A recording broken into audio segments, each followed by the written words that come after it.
what we do at Housing Wire, we track weekly data, right? Up until the very last week. I do this every single Monday or every Sunday night for Housing Wire. We call it the Housing Wire Tracker. We track inventory, we track purchase application data, we track the bond market, mortgage rates, what's going on in the economy to give people a forward-looking view of housing. This is single-family, unoccupied, active listings. As you can see, we've been trending lower and lower for years. We broke to all-time lows in 2022. Do you know how many single-family homes we had at the bottom? 240,000.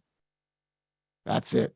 For a country of over 330 million, for a country that has the biggest housing demographic patch ever in its history, ages 28 to 35, we had 240 single-family homes. So even though home sales didn't look like what we saw during 2002 to 2005, booming home sales, credit expanding, we just had too many people chasing too few homes. So we had the biggest mortgage rate hit ever recorded in history.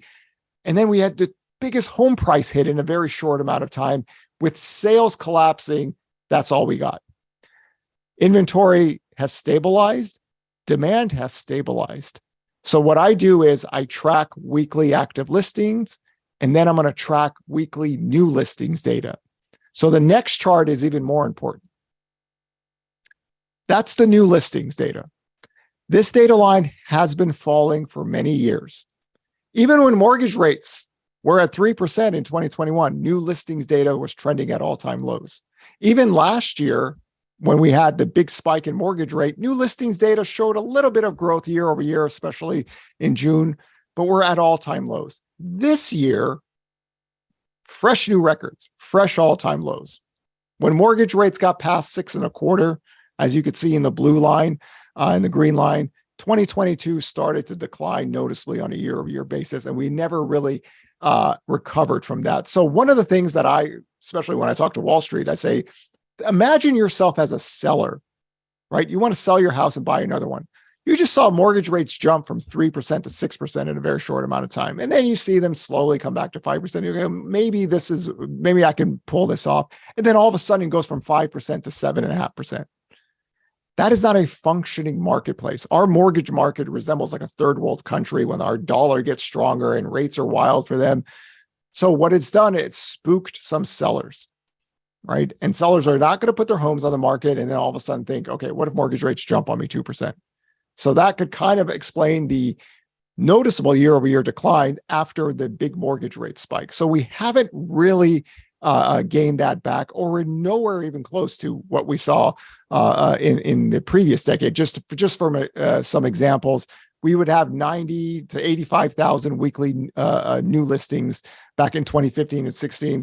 We're at 60, 65,000 now. So we're not getting the new listings growth. But when people list their homes, right, people go, well, how can we have these big sales numbers if inventory is so low? Remember, they list their homes, they get an offer right away.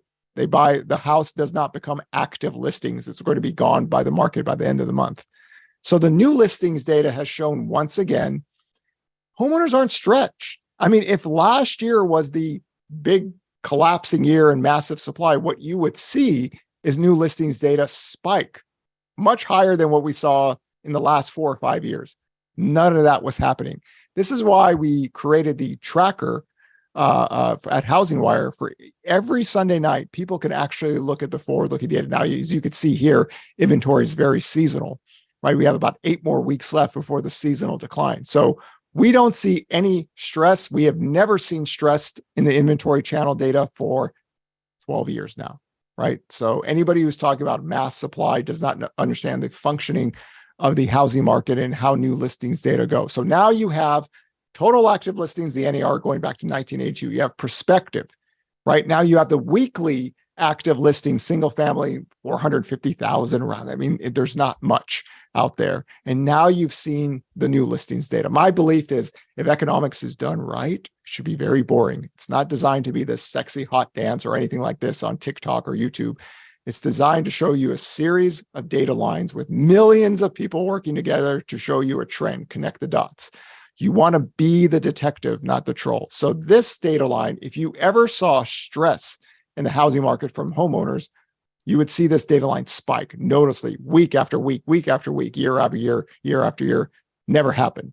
You can see the other data lines, never been the case, even with a big sales collapse, not happening. So that entire talking point that was done last year by YouTube, by some Wall Street analysts, none of them are housing people, right? They're not trained to be housing people because they don't understand the credit channels or inventory channels. Here, you have it all at your fingertips at a fraction of the cost of what Wall Street would charge you. So hopefully this gives you some perspective on the inventory data going back to 1982, the weekly data on active listings and new listings data right now.